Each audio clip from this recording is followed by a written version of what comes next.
But I just wanted to say, first of all, it's incredibly special to be here on this panel at this time when GOMA has acquired a James Turrell work, which is incredibly beautiful. James Turrell is one of the most exceptional artists in the world, in my opinion, and in my experience of his work. And he works with light in a way that is sometimes just incomprehensible, the actual effect that it has on us as sentient beings, if you like. And the thing that I often feel about the work that I do as a cinematographer is that I'm working with a form of energy. Light is energy, colour is an aspect of light, and that energy can be very powerful, can be very moving in ways that I don't necessarily predict, and it can give joy, and it can bring, not necessarily sorrow, but it can bring a different tone to the quality of what's been created. So the thing about light as a form of energy is that it's, I think, it's actually part of the mystery of the world that we live in, and we're part of the natural world, and we respond to the forces that both fall upon us and move through us. So that all sounds a bit oogie boogie, I think. Anyway, I think I might move on and start with an introduction of Nicola Daley. Nicola is originally from Derbyshire, England. Derbyshire, England, and somehow she ended up in Sydney. In 2003, she was accepted into the Australian Film, Television and Radio School, and she studied an MA in cinematography, where she trained on film. She shoots features, commercials and high-end documentaries, and straight out of film school, a short that she worked on, The Saviour, was nominated for a 2006 Academy Award. For 2 consecutive years, she's been nominated for Best Cinematography in Documentary by the Australian Academy of Cinema and TV Arts. And recently, she shot a feature-length drama documentary about the famous shoe designer Manolo Blahnik. And her 4th feature film, Pincushion, opened the Critics' Week at the 2017 Venice International Film Festival. She's currently shooting a TV series for Netflix. Nicola. Thank you, Erika. That's very nice. Actually, can you put my PowerPoint up? Would that be, there we go, great. I'm just going to, I think this is a great quote from Monet, actually, to start with. Colour is my joy and my torment. That about sums it up for me. So I think what I'm going to just talk to you a little bit about is we'll go back and do a tiny bit of history, not too much, I promise. And then I just want to take the ideas of, we'll talk a little bit about Newton and then Goethe, and then just take those ideas through into cinematography. So hopefully it all makes sense. You all know that Newton, it's where it's sort of, in about 1670 odd, he was the one that started to use the prisms and split the light beam into colours. So before that, people thought that the prism actually coloured the light, and he was the one that sort of refuted that and split the beam, and then, you know, we sort of start to look at the colour wheel, and the, you know, as we know it today, he sort of started to talk about all that stuff. But after him was Goethe, who I think is this when it becomes quite interesting. He was around sort of late 1700s, and he was a great writer, but he was also a great scientist, and he wrote like a 1,500-page essay on colour, which I must read one day. But he looked at what Newton had done and the physicalities of how light and colour were sort of investigated in his experiments. But then he started to think a lot about how it's not just a physical problem or topic that they needed to investigate, but that it was also about how light hit objects and then reflected back to us, but then also about how our brains actually started to decode the light and the colours that were coming into our eyes. So he sort of started to write about something that was really interesting, which is about our perception of light and colour, which as cinematographers and storytellers and filmmakers, obviously we still use to a great extent today, is how we actually perceive colour, not just the way it's seen. And philosophers write about this all the time, you know. It's so interesting if you get into it with a philosopher about, do we actually all see the same red? Or, you know, it can be many, many, many hours of discussion. Goethe, he sort of looked into all sorts of effects of colour, and one of the things that he looked into was simultaneous contrast. And I just wanted to put this on the screen because I think it's so interesting about how, and you guys can probably see quite clearly, that it's about how when you've got the same colour, these greens are exactly the same, but when you put them next to other colours, they appear different in a different light to us. So the ones on the right appear darker, and that's just purely by what they're next to, what they're put next to. So this idea of simultaneous contrast and all these ideas of colour theory I find fascinating, and I think when you come to start to light and you really look into how you're going to tell a story through light and colour, then all these things are really play into the things that you think about. And this sort of leads into perception, which is such an important thing with colour. Our eyes are so smart that they, you know, if you go into a fluoro-lit kitchen or whatever, then your eyes will adjust. Cameras don't do this, but we obviously tell them to do stuff with white balance and the way that we manipulate the camera itself. But it's so interesting when you start to sort of break down how your brain perceives the colour. We don't obviously think that this river is bright orange, but we understand the nature of light and sunsets and all that stuff. So it's fascinating. Also as cinematographers, and I'm sure Mark will talk about this some more, is that we often use references from paintings or photography. It can be even music actually, or writing, but a lot of the visual arts. And so we use a lot of those as references. So when you get a script to start with, you read it through and how you respond to the story, because all cinematography for me comes from the story. So it's that particular story and journey of the characters that I'm thinking about. And so then we would go away and think about a lot of references that we could talk to the director about. Often if we start to say, you know, I see this as a cool scene or a blue scene, then exactly what blue are you talking about? So that idea of visual references sort of starts to, you know, you can share images and start to talk about exactly honing in on what tone or colour. Especially if you're working with we always work very closely in drama with the production designer and the art director. So they're kind of the people that make us look very good. So, but this, I just wanted to put Matisse up here. Sorry, this is a bit cut off here, but he says, I'll read this bottom bit to you that you can't read, but it says, it's not enough to place colours, however beautiful, one beside the other. Colours must also react on one another, otherwise you have cacophony. So I really like that. He was like a real master of colour. This one's the red studio, and actually his studio was grey, so all the walls were grey. So he says that he painted what he felt in the studio. So I think that's a really beautiful, you know, he felt red, however you interpret that, whether that's passion or anger. It's a really interesting notion.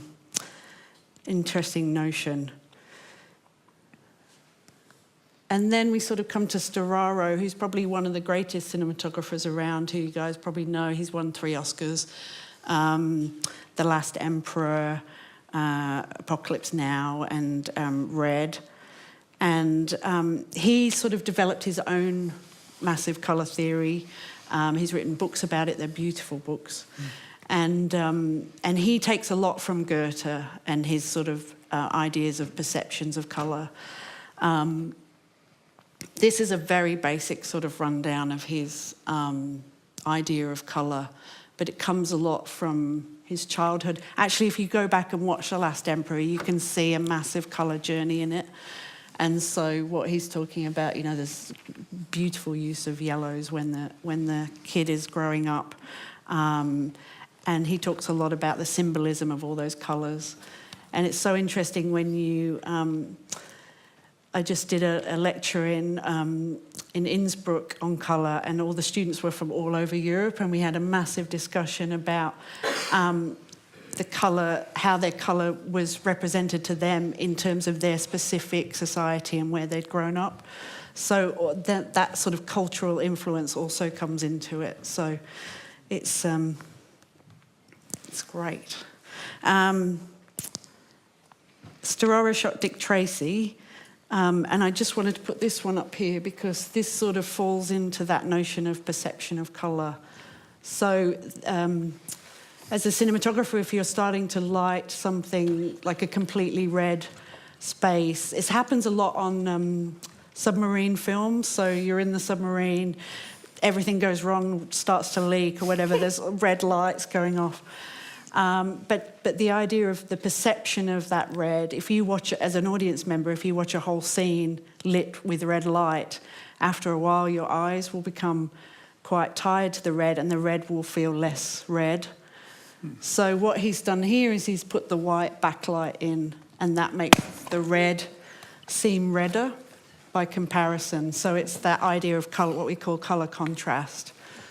So again, it's sort of thinking about the perceptions of colour. It's a bit like when we light night, and then you would put maybe a practical lamp in the background, and that highlight or whatever it is would make the dark seem darker.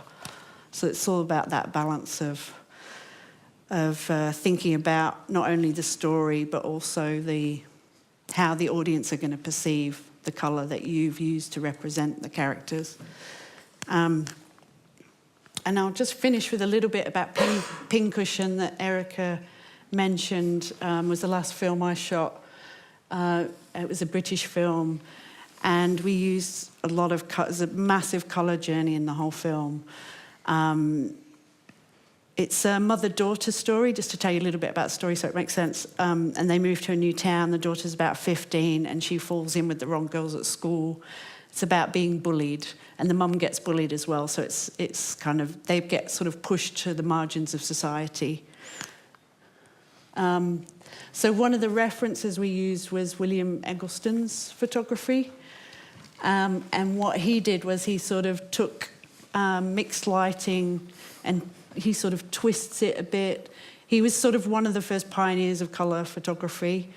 And I use that a lot in Pincushion. We used, for this one here, which is the corner shop, which obviously is very blue, we used old film filters that we used to sort of take tungsten film to daylight or the opposite way around, and I just use them as colour filters.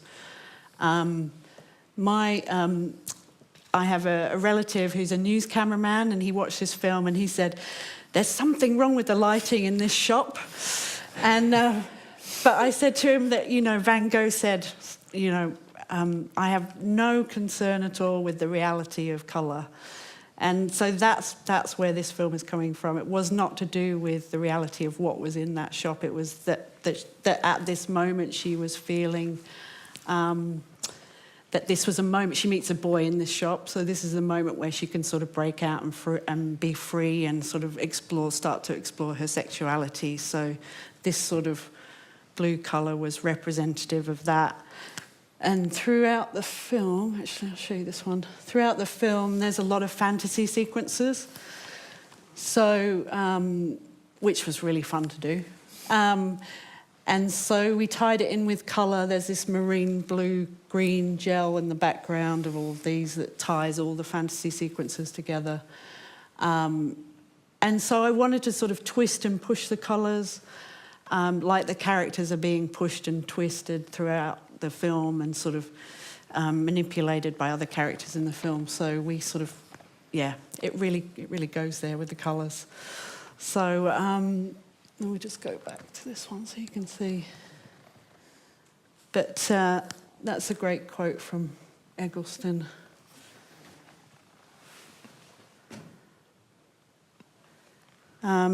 Yeah, so that was about it.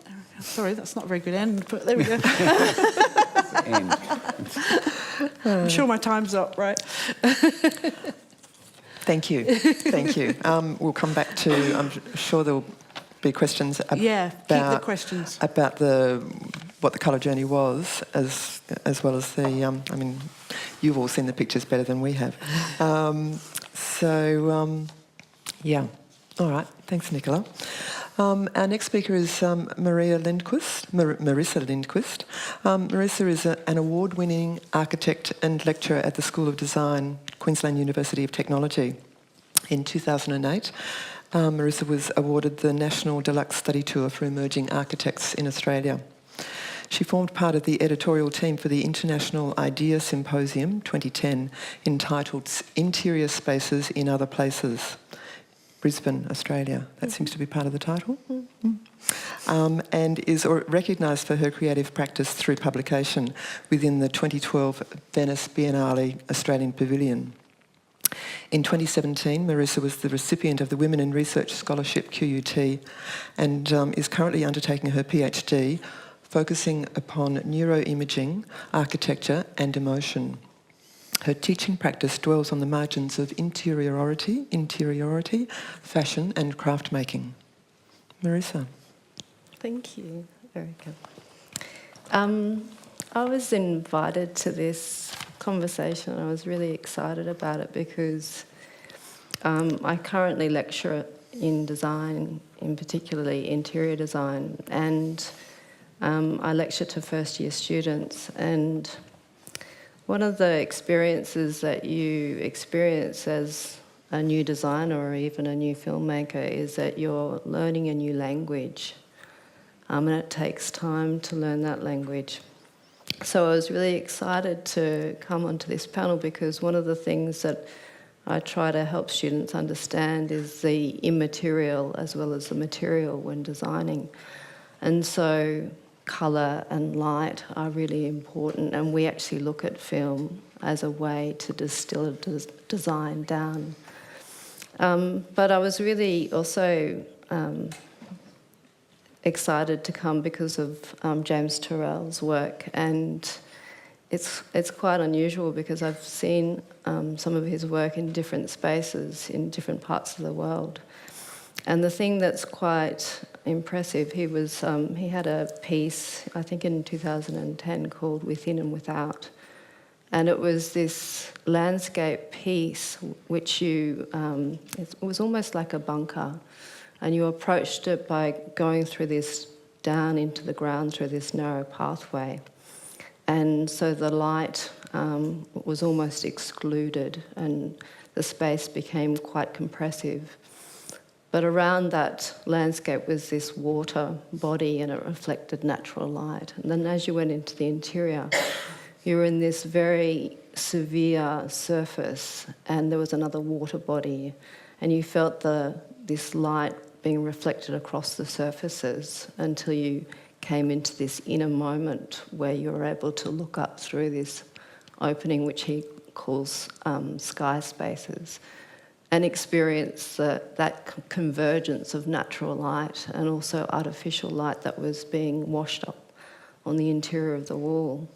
And it was quite a confounding experience to experience those different thresholds of spaces and the way that he had really composed a spatial sequence of light and colour. And what was really quite fundamental about my experience of that work was that it was forcing you to just stop and reflect and become aware of the changing quality of light and how it affected your experiences. And I was take up what Erika was saying about how light sometimes puts you into this moment of inability to communicate how it affects you. And I think I talk a lot about this notion of the sublime, which Edmund Burke talked about in the 1750s. And he was trying to talk about the physiological understandings of how an aesthetic experience affects us. And he was quite a forerunner to that. And he was the first person to actually systematise what happens when you come in to the face of the sublime, or the things that create the sublime experience. And he suggested that there is this process of where you are confronted by this object or this thing in front of you, and you are blocked, your mind is blocked. And so there is only this physiological response to that situation, because it is such an unfamiliar and astonishing experience. And then through that experience, you travel to another level of self-awareness and self-understanding.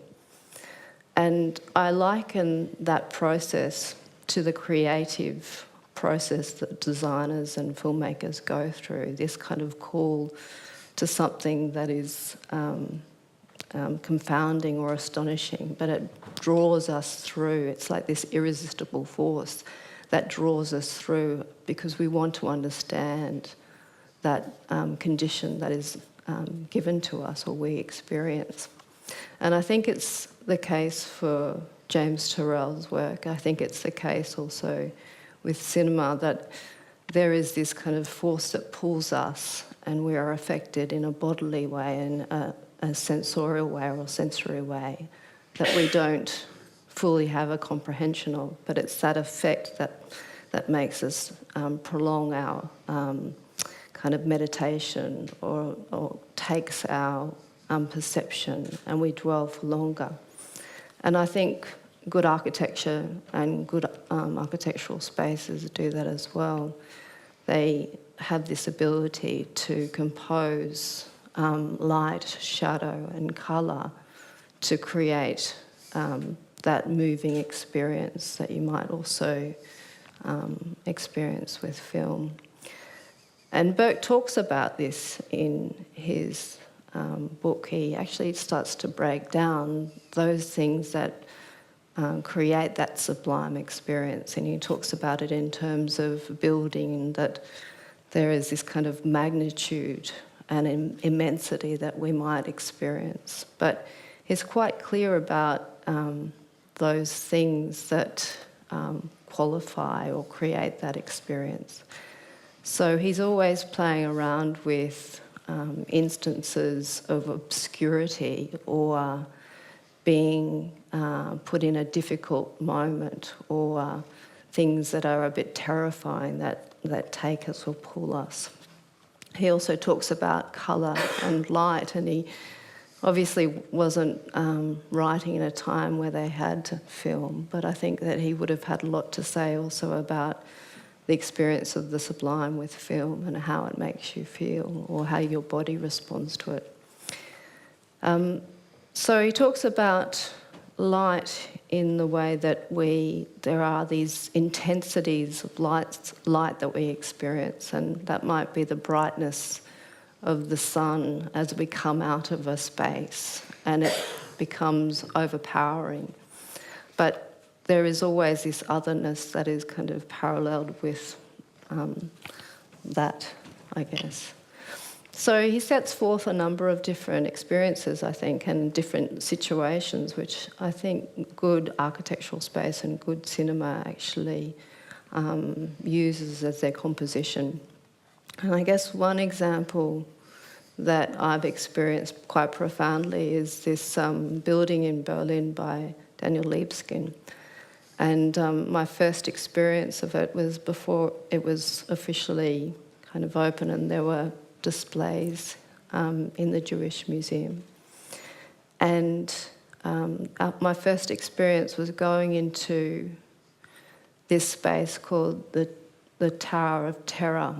And all throughout the interior experience of this space, I think Libeskind was trying to communicate the different emotional experiences that the Jewish people experienced during World War II. And going into the Tower of Terror was an incredible experience because you went into this dark space and a very cold space. We were ushered in a group, and this very heavy cast iron door shut behind us, and the echo of that sound was quite profound.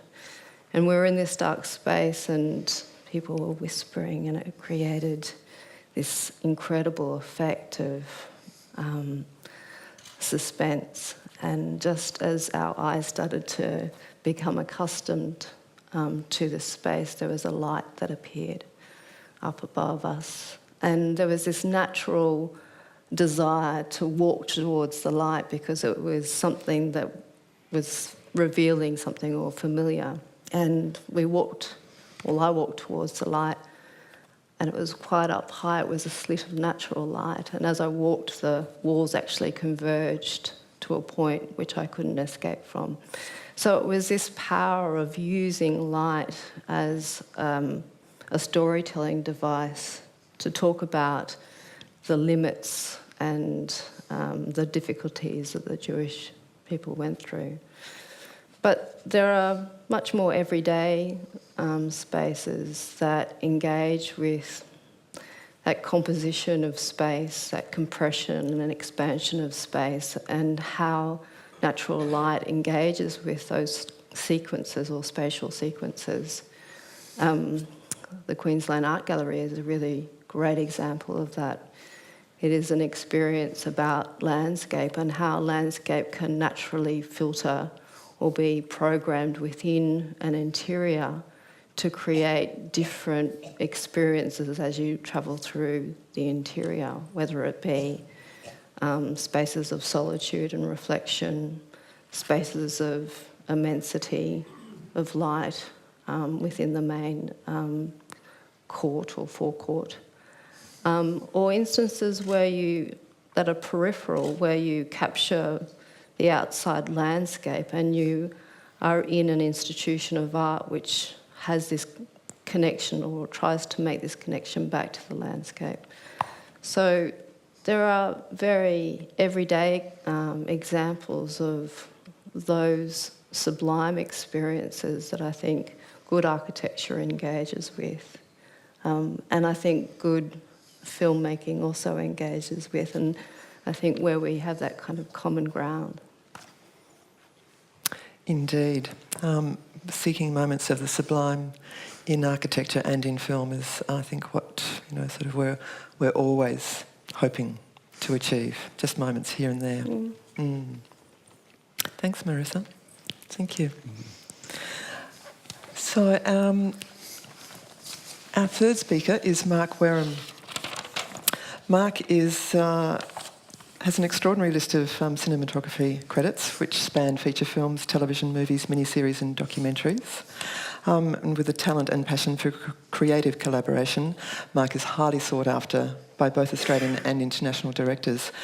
His credits range from projects as diverse as the highly acclaimed miniseries Mystery Road, political thriller Secret City, the sci-fi series Clever Man, the actor awarded Redfern Now, Nine Network hit Underbelly Razor, and Tim Winton's Cloud Street.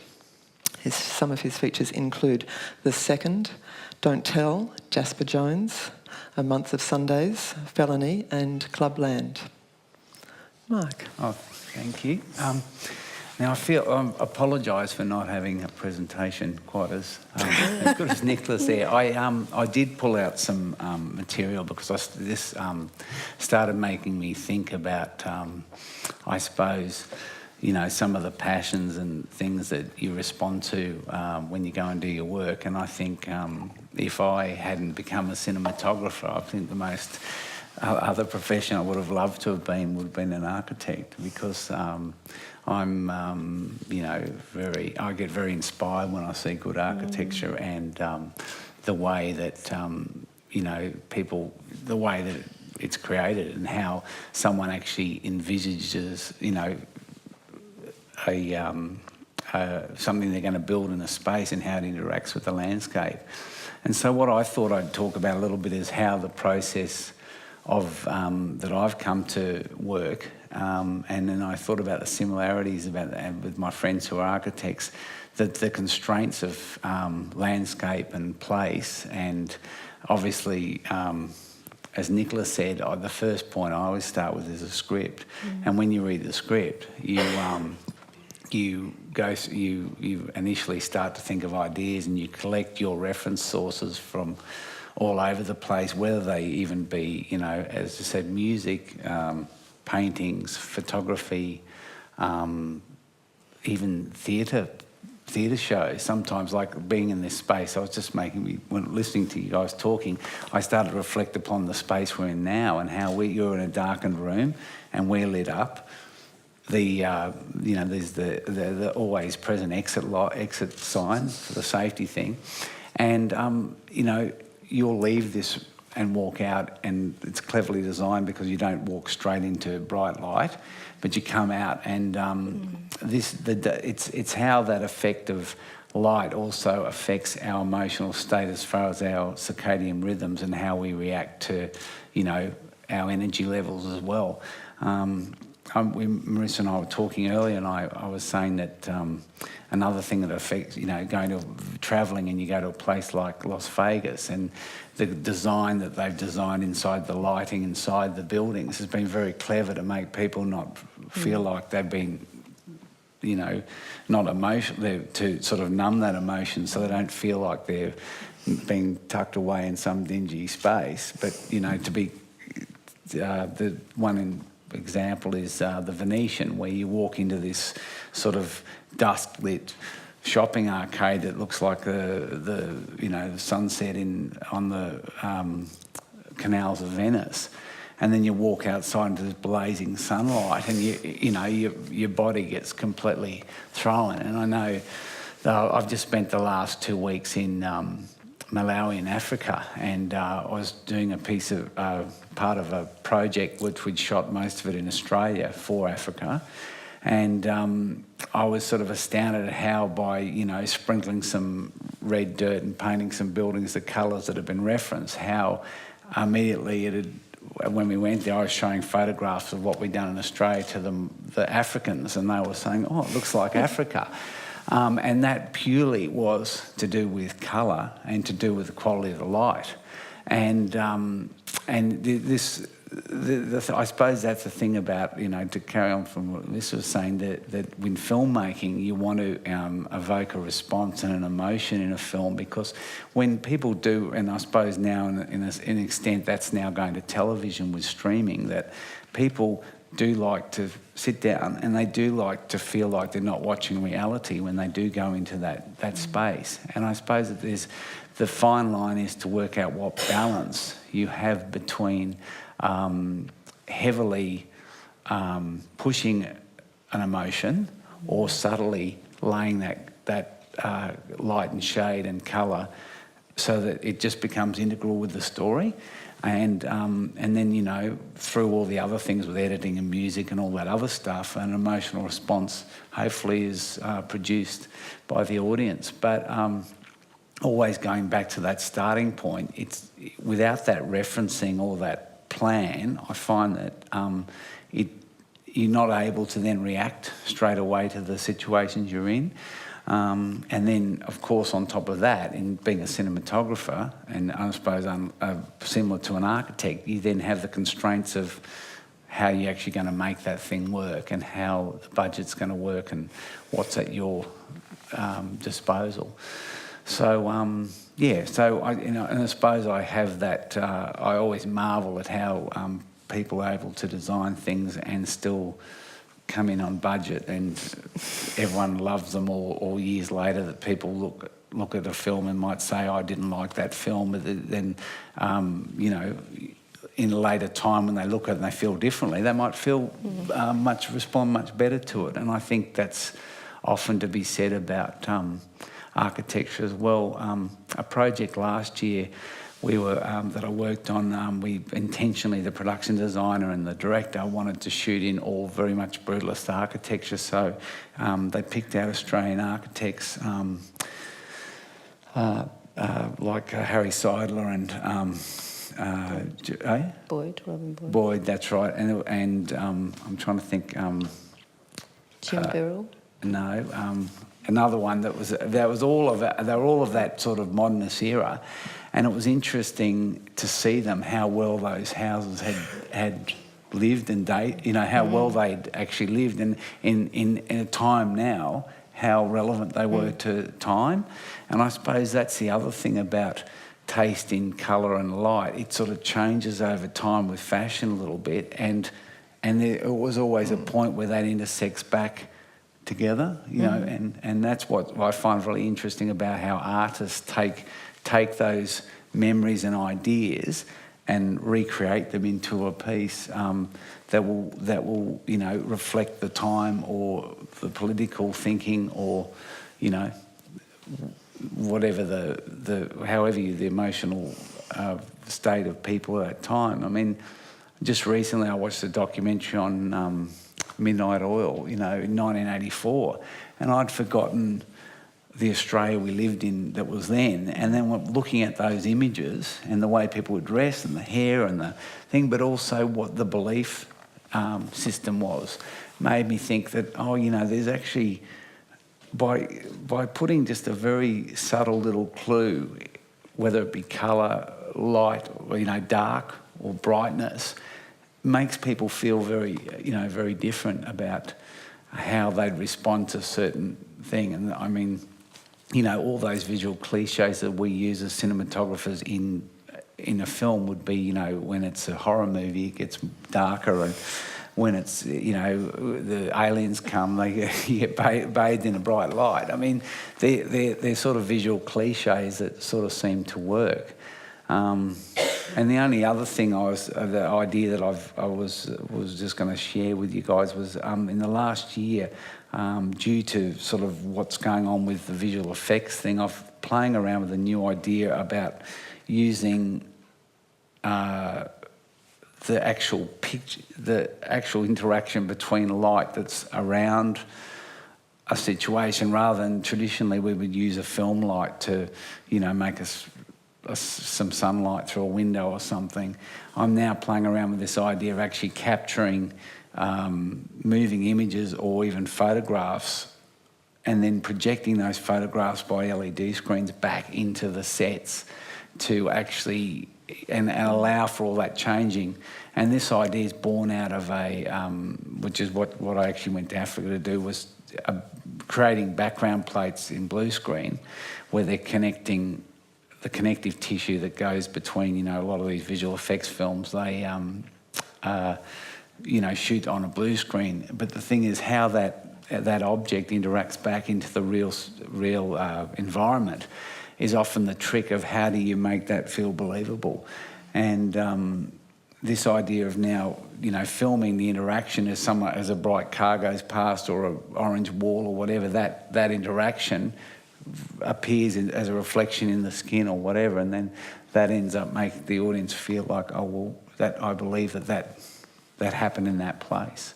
So, yeah, but it's all those things like going back in historically, like down to firelight and our idea that, the warmth of the kitchen table was, around the tungsten, the light, a warmer light. And, and then thinking about the 60s, we always think about those fluorescents and the greens and, this sort of cyanic colours. And then you think about the dingy toilets with the lights that they had so you couldn't see the veins and all that stuff. And they're all, that fascinates me. And now that we're in an environment where, lighting is completely programmable, and LED fixtures are becoming so inexpensive, that I think that it's going to be interesting to see what the modern homes will be. And emotionally, whether you'll come home and Siri will say, oh, I've had a bad day, and the house will be blue, and then I want to be happy, and the music will come on, and it'll all go. And she'll give you a glass of wine. Yeah, well, that's it. That's right. The whole the whole thing, and I think that's we're very lucky that we've got this whole all the lights now are what they call bicolour, which and that's an interesting colour theory when you talk about this whole thing between warm light and cool light, and in cinematography it's all measured in degrees Kelvin. And I don't want to get too technical about it, but the lower the colour temperature, the warmer the light is, the higher the colour temperature, the cooler the light is. And it's something that you're not aware of, because as when we walk into a room, our eyes have adjusted to this room, so you start to see people. But as the colour temperature changes and as the contrast you're talking about, that's a way that we use to manipulate, and your brain does that for you, and I suppose that's the interpretation that I suppose is a challenge for architects and cinematographers to utilise. Indeed. That was a segue to me, I feel. Yeah. So, Mark, I wanted to ask you a question a little bit about the light that you worked with in Mystery Road, but I also wanted to ask you to talk a little bit about the technology that was used a great deal of working with drones, which are now ubiquitous in filming, but the use of drones has now become so sometimes. Because it is so ubiquitous, I think that it's often not used effectively. Whereas in Mystery Road, it was integrated into the story world, and I'd just like you to speak about that a little. Well, that's interesting because when I first went up there on pre-production, the producers had been approached by a local photographer who had sort of wanted to come onto the job, wanted to say, can I do something? And he was very into doing astrophotography. You guys are aware of what that is? Shooting like nightscapes under very long exposures. And he had these amazing shots of boab trees, at different sort of, times of, different exposure times and at different moon cycles. And this is a whole other thing to get into that, everyone thinks, you want to go out and film under a full moon. Well, that's fine if you don't want to see the stars, but if you want to see the stars, you need less moon so the stars are brighter. So I saw this work that he'd done, and then I started talking to him, and I thought, well, that'd be really great to try and integrate that. And the other thing he was a drone pilot. So straight away I got the two things, and I just bought a drone myself because I suppose I wanted to be able to survey things, and the thing is that every 6 feet higher that you go, or whatever that is, 2 metres, you see another kilometre on the horizon. So by getting some sort of height, it gave you a chance to see what was out in the distance. And anyway, and I was looking also too while I was up there at some Aboriginal artwork, and I was looking at this artwork going, wow, what's the inspiration for this? And the minute I started putting my drone up in the air, then I started to realise where it all came from, because it's almost like this. I'm thinking, how do they paint this when they're not going in helicopters or they don't have drones? They're getting inspired by this landscape, and it's almost like this astral travel sort of perspective.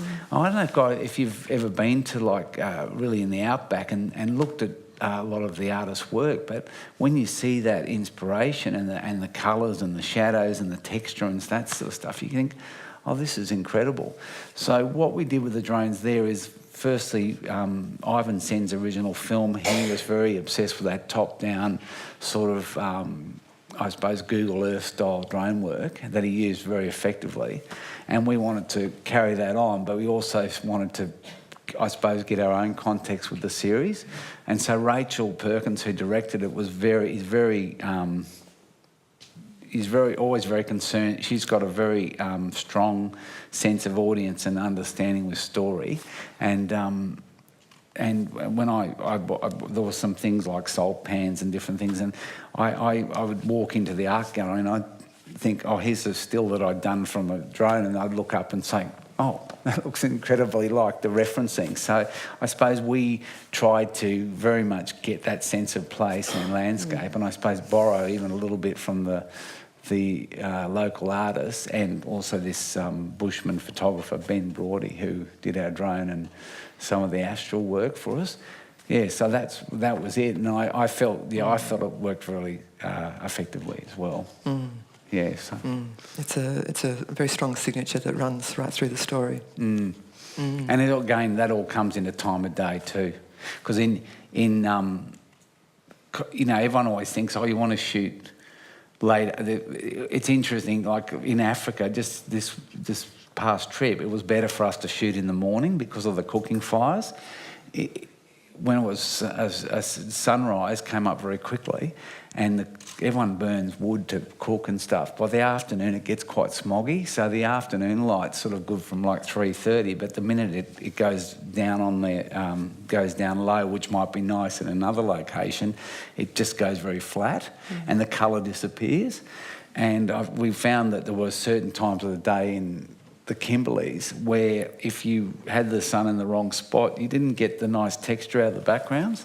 So you might find that sometimes there's certain things that look really good in the middle of the day, and that's because of where the light's hitting it. I've just realised that we're getting very close to end of our time, and I would like to know if there's some questions from the room before I start asking more questions. Are there? Yes. Someone in the middle. Thank you. Thank you. Hey. Firstly, thanks so much for all the knowledge that you shared with us today. But my question to you guys would be, I'm quite new with the whole cinematography and videography thing, but I'm kind of pushing towards like commercial filmmaking, but I still really appreciate like cinematography as an art form. I found a lot of the work that I'm doing, or at least what my clients are asking for, is very basic, high-key stuff. But I want to produce something that's more colourful and creative. How can I have that conversation with clients? Or how can I kind of, build a brief or build something to encourage them to want to pursue that?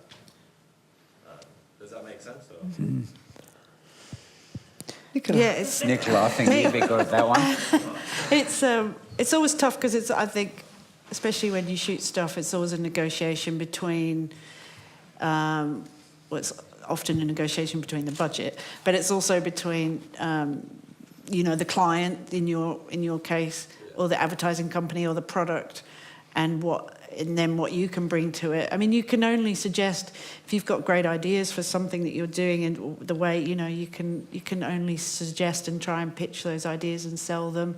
But I think it's good for you as well if you don't often get caught in a rut about you're just doing it the same way. Like you can challenge yourself to think outside the box of how can I do this interview, say, in a different way, or where can I tell the story with all these interviews that I've got to put together in a narrative and visual way, but I'm not necessarily, but I can sell this to the client. It's always a negotiation. As a cinematographer, you're not a painter in a room on your own. Sometimes I wish I was on my own, but you're always negotiating with somebody, and you're collaborating with a crew. So it's always some sort of, back and forth with, and the more you're passionate about what you want to do, the more you're going to sell the ideas that you want to do, so.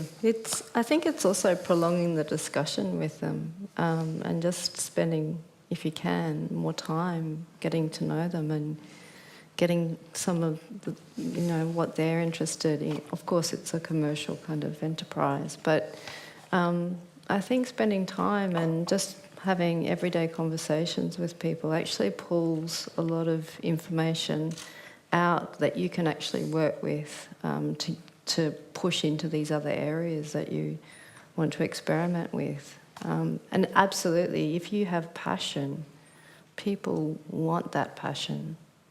Yeah, they want to get a piece of it and put it in their mouth. So I think anybody that's passionate somehow can pull a client along with them. Yeah, I think it's important though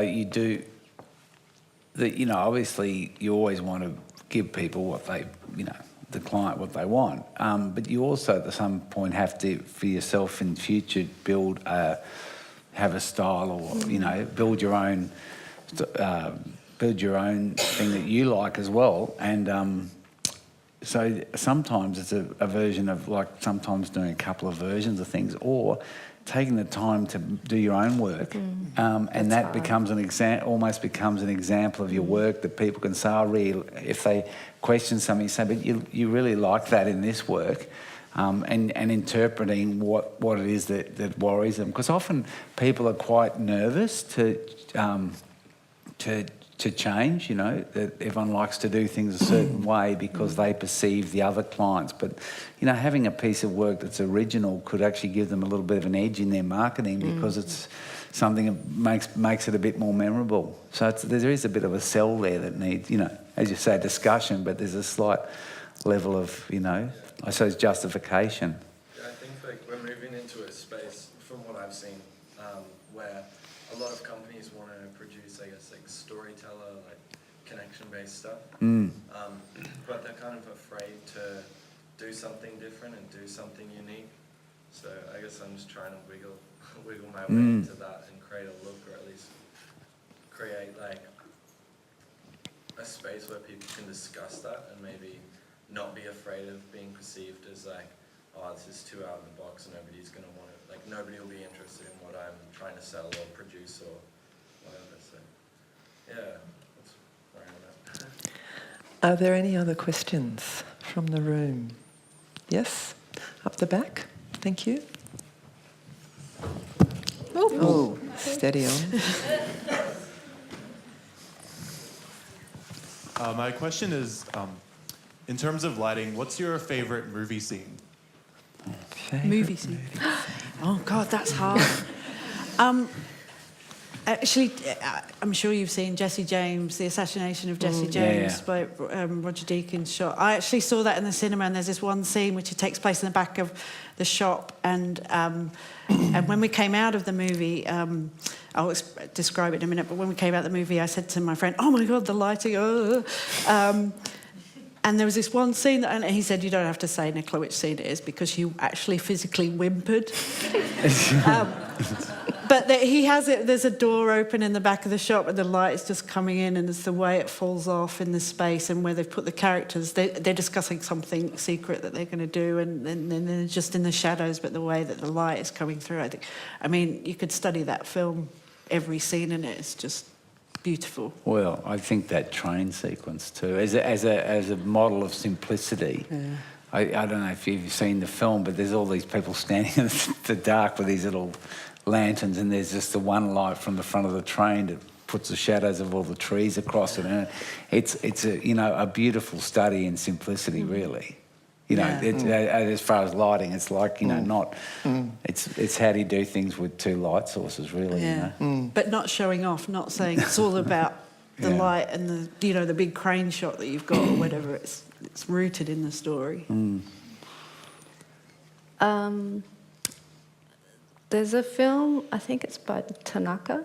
He's a Japanese director.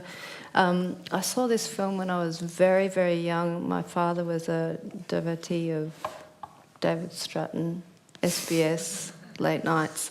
And there was this film called Woman of the Snow, and it was incredibly powerful. My recollection of it was that it was in black and white, but I don't think it was.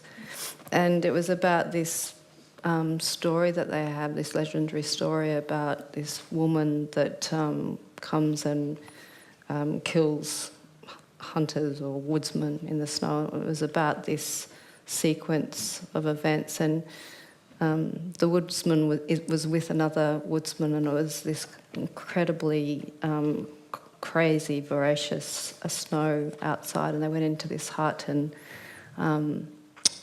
they both went to sleep, and this one, the younger huntsman, or woodsman, woke up and he saw this woman dressed all in white and had this incredible white face and just this cast of light across her as she was leaning over the older man, and it was the point in which she was killing him, or he was dying. And it was such a powerful kind of experience in film for me. I think I was probably about 8, but it was that light and almost black and white, and this incredible sound that was made by a flute. That whole composition was really quite strong. Great. Thank you. My favourite, one of my favourites, Storaro moments, was in The Conformist. I know. I know. It's just so extraordinary when the protagonist arrives at his fiance's house and she is wearing an extraordinary frock, which is got very large black and white diagonal sort of stripes on it at several angles, and I can't remember exactly what the furniture and the wallpaper's like, but it's fairly similar to the dress. And then there are Venetian blind stripes on the wall, and as he sort of moves around the room with her, the shadows from the Venetian blinds start to shift, because suddenly the light source outside the window is inexplicably moving, and the entire room is in motion, and it's just extraordinary. Extraordinary. Incredible. So, Storaro, that was his second feature. Should we keep going? One more question. Okay. We've got one up the back and one down the front. We'll go down to the one down the front. Thank you. Sorry. This one. Thank you. First of all, I'd just like to start by saying thanks again so much for spending time to talk to us and share your wisdom today. It's really cool. My question relates to, I guess, finding the balance between cinematography as an art but also as a science. Because like anything, a medium has limitations and I guess an established set of rules. Personally for me, I in the past have struggled with kind of, I guess, getting stuck in a box, and not having, I guess, the courage to really maybe break free and do something that's a little bit bold and that doesn't, I guess, kind of sit within the norm.